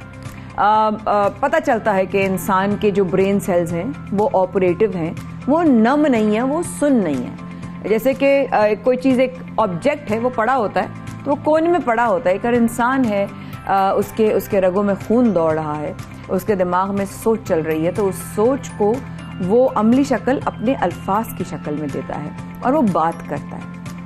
लेकिन बहुत मौक़ों पर और बहुत हालात और वाक़यात ऐसे होते हैं कि जब वो अपनी सोच को अल्फाज की शक्ल देकर अपने मुंह से निकालता है तो वहाँ पर उसको बंद कर दिया जाता है, उसको चुप कर दिया जाता है, उसको दबा दिया जाता है। ऐसा क्यों होता है? और सबसे पहले इसकी शुरुआत कहाँ से होती है? अगर मैं कहूँ कि हमारे घरों से होती है, हमारे वालिदैन की तरफ से होती है, हमारी माँओं की तरफ से होती है कि चुप हो जाओ, बात नहीं करो इस बारे में। वहाँ पर उस सोच को ऐसे दबा दिया जाता है जैसे कि अगर बात कर ली तो न जाने क्या हो जाएगा। खैर, अंदाज मुश्किल ज़रूर होते हैं, अंदाज लोगों के डिफरेंट होते हैं, लेकिन वो मुश्किलात पैदा कर देते हैं, उनका शेयर करना उनके लिए मुश्किलात पैदा कर देता है। और तस्कीन हेल्थ जो है वो इनिशिएटिव ऐसे ही जो है वो कदम उठाता है जहाँ पर लोगों को वो मौज़ूआत जिससे वो आंखें बंद करके बैठ जाते हैं, उनको वो आंखें खोलने पर मजबूर कर देता है। ये हालात, ये वाक़यात हम देखते भी आए हैं, सुनते भी आए हैं और गुजरते भी आए हैं। माँ बेटी के जनरेशन गैप समझ में आता है, एक लॉजिकल एक्सप्लेनेशन है इसकी, लेकिन मसला क्यों है समझ में आता है, लेकिन मसले का हल क्या है? हमारे साथ इसी बात करने के लिए मौजूद हैं माहिर नफ्सियात डॉक्टर तैयबा इमरान हमारे साथ इस वक्त बराह रास्त हमारे प्रोग्राम में। अस्सलाम वालेकुम डॉक्टर साहिबा, बहुत शुक्रिया आपने वक्त निकाला और आप प्रोग्राम का हिस्सा बनी। बहुत अच्छा काम कर रहा है तस्कीन हेल्थ इनिशिएटिव्स के जो स्टेप्स हैं towards making a better society. ज़रा इस पर बात कर लेते हैं कि ये घरानों में ये बहस अक्सर नज़र आती है, ये सोच की, ये नस्ल का एक गैप नज़र आता है, ये फ़र्क नज़र आता है, लेकिन इसका हल क्या है डॉक्टर साहिबा? जी जी बिल्कुल। देखें माया, ये सब चीज़ें हमें हर ख़ानदान में हर जगह नज़र आ रही होती हैं कि वालिदैन के दरमियान इख्तलाफात, बच्चों के दरमियान इख्तलाफात, ठीक है। और इसकी बड़ी वजह यही है कि बच्चे जो चीज़ें देख के बड़े हुए होते हैं वो चीज़ें हैं जो कि बहुत ज़्यादा इन सब उनके आने वाली ज़िंदगी में और उनके आने वाले ख़यालात के ऊपर बहुत ज़्यादा असरअंदाज हो रही होती हैं। ऐसे उसमें ज़रूरी ये होता है कि एक तो कि बच्चे जिन चीज़ों के साथ बड़े हो रहे हैं उनको देखा जाए, ठीक है, कि उनको क्या सिखाया जा रहा है, उनको क्या चीज़ें बताई जा रही हैं। और इसका सबसे बेहतरीन हल ये होता है कि कम्युनिकेशन कैसी है आपकी, कि सब लोगों के दरमियान, घर वालों के दरमियान आपस की कम्युनिकेशन। इख्तलाफात हो सकते हैं, इख्तलाफ राय ज़रूर होती है, ख़यालात मुख्तलिफ होते हैं, लेकिन उनका इजहार किस तरह से किया जा रहा है और वो चीज़ बहुत ज़्यादा ज़रूरी होती है। तो डॉक्टर साहब, मैं एक बात को समझना चाहती भी हूँ माशरती तौर पे भी, माना कि हमारी जो माएँ हैं वो बच्चियों को, अपनी बेटियों पे ज़्यादा उनका जोर होता है कि मेरी बेटी जो है ना उसके अंदर खाने पकाने का भी हुनर हो, सिलाई कढ़ाई का भी हो, तो बुनाई का भी हो, तो अच्छी माँ भी हो, तो अच्छी बेटी भी हो, अच्छी बीवी भी हो, अच्छी बहन भी हो, सब अच्छी हो। उसको एक प्री कंसीव नोशन के तहत उसको एक बॉक्स में बंद कर दिया जाता है कि मेरी बेटी होगी तो उसमें ये होना चाहिए, और फिर वो होने चाहिए कि सोच का जो बोझ होता है उस बेचारी, उसकी पूरी पर्सनैलिटी पर, उसकी शख्सियत पर आकर गिरता है। क्या ये सोच डालना, उसको अलग अलग शख्सियात का मजमुआ और उसका गुलदस्ता बनाना, उसकी अपनी असल शख्सियत को जो है वो खत्म नहीं कर देता, या माँ और बेटी के बीच में दूरी का बायस नहीं बनता? जी डॉक्टर साहबा। बिल्कुल। देखिए, हमारे यहाँ होता ये है कि एक फ़र्द के हैसियत से तो देखने के बजाय उनको अलग अलग रोल्स में डाल दिया जाता है कि यानी एक माँ का रोल है, एक बेटी का रोल है, ठीक है। इसी तरीके से बेटे के साथ, बच्चों के साथ, बाकी सबके साथ भी इसी तरीके से हो रहा होता है। तो हमारे यहाँ उसको उस रोल के हिसाब से देखा जा रहा होता है कि क्या ये एक अच्छी माँ का जो एक फ्रेम बना दिया गया है कि भाई इसमें ये टिक्स हो रहे हैं या नहीं हो रहे हैं, ठीक है। ठीक है, इसी तरीके से पहले से अपनी बात जरा रिपीट कर दीजिएगा जी।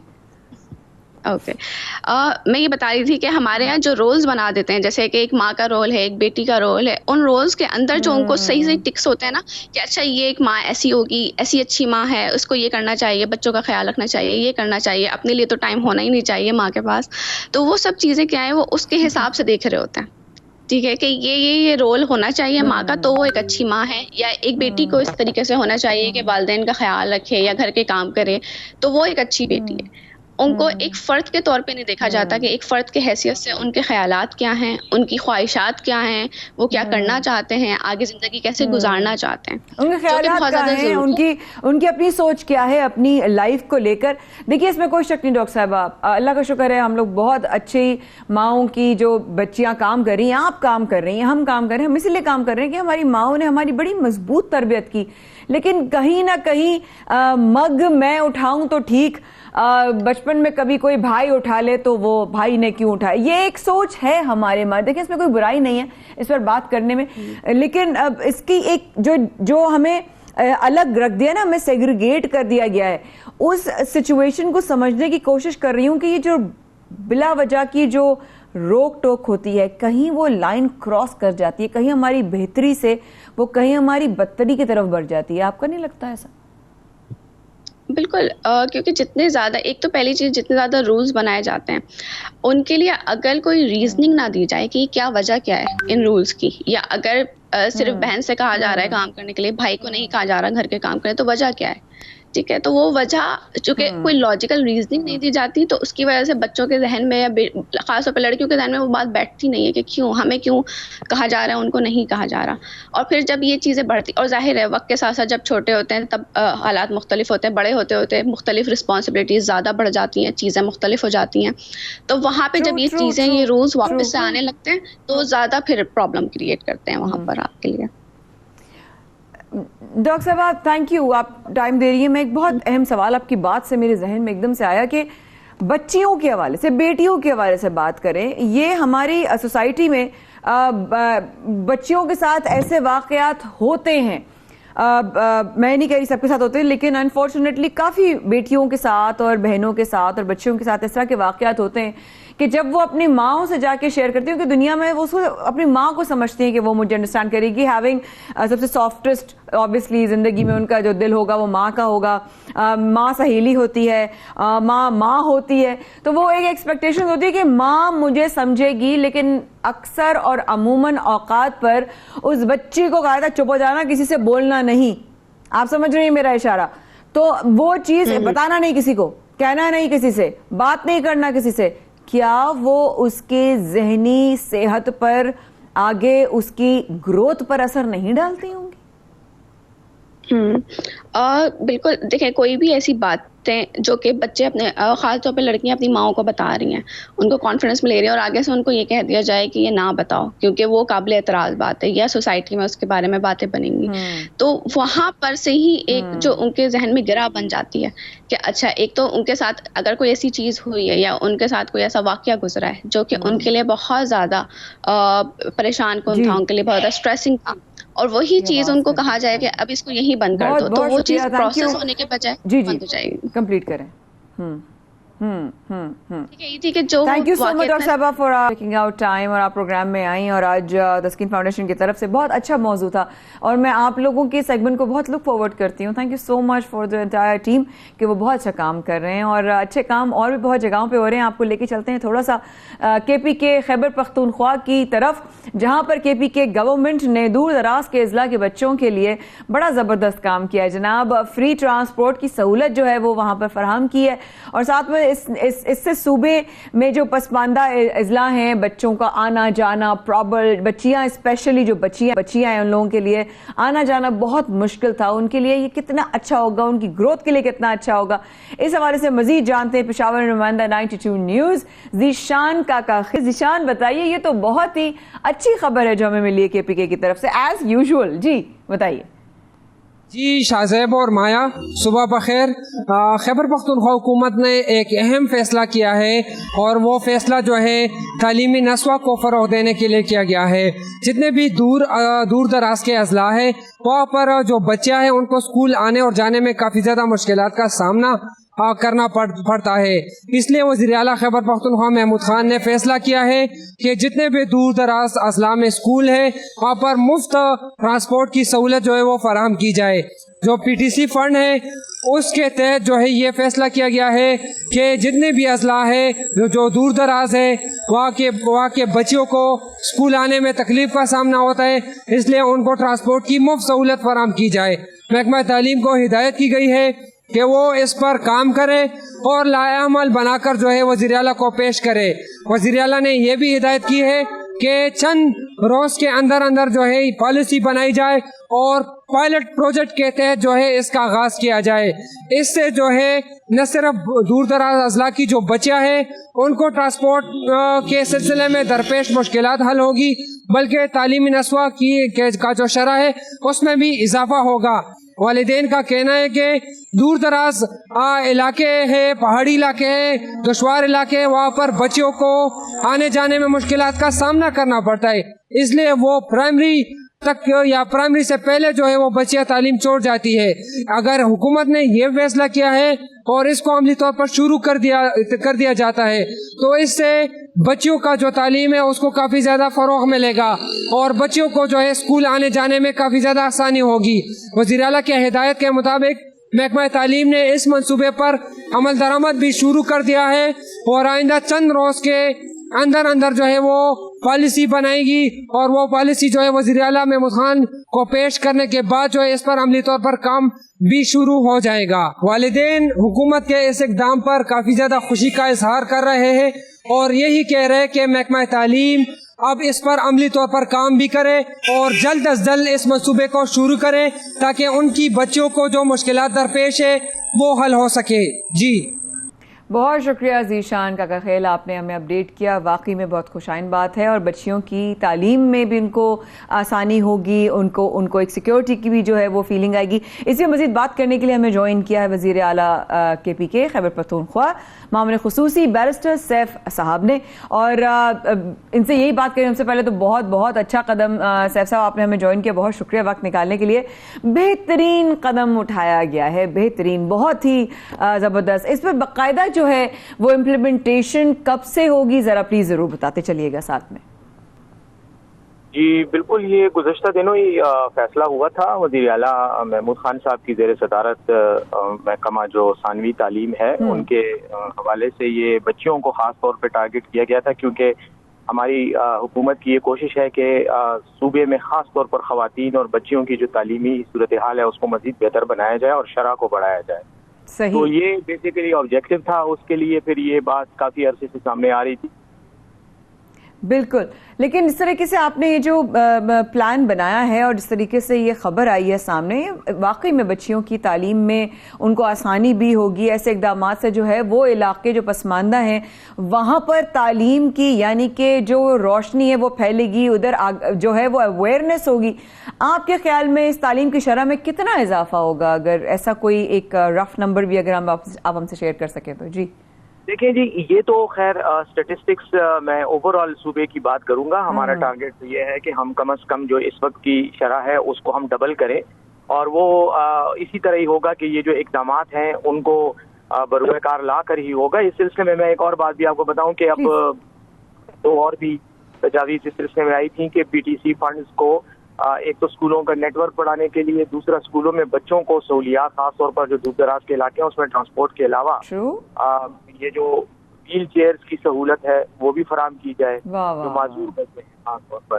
और उसके अलावा स्कूलों में आग लगने के वाकयात के हवाले से भी फायर जो एक्सटिंग्विशर का निज़ाम होता है वो भी बेहतर किया जाए। तो ये तमाम चीज़ें इसीलिए हैं ताकि बच्चों को इनकरेज करके तालीम की शरह को बढ़ाया जाए, और हमारा टारगेट है कि इंशाल्लाह हम डबल जो हमारी फिगर है उसको हम डबल करेंगे। अरे वाह वाह, यानी कि इस वक्त जो सिचुएशन है उसको अगर देखा जाए सैफ साहब, तो उससे तो जो आपकी प्लानिंग्स हैं उससे तो बहुत ज्यादा तालीमी निसाब, तालीमी जो है वो मयार, उसमें तो बहुत बेहतरी आएगी। इंशाल्लाह उम्मीद है कि हमारे इक़दाम से जरूर फर्क पड़ेगा, और ऑलरेडी काफी कुछ हो रहा है। मसलन अब जो सेकेंडरी लेवल पे एजुकेशन है उसमें एक मरकजी तालीमी बोर्ड प्रोविंशियल लेवल पे बनाने का भी प्लान है।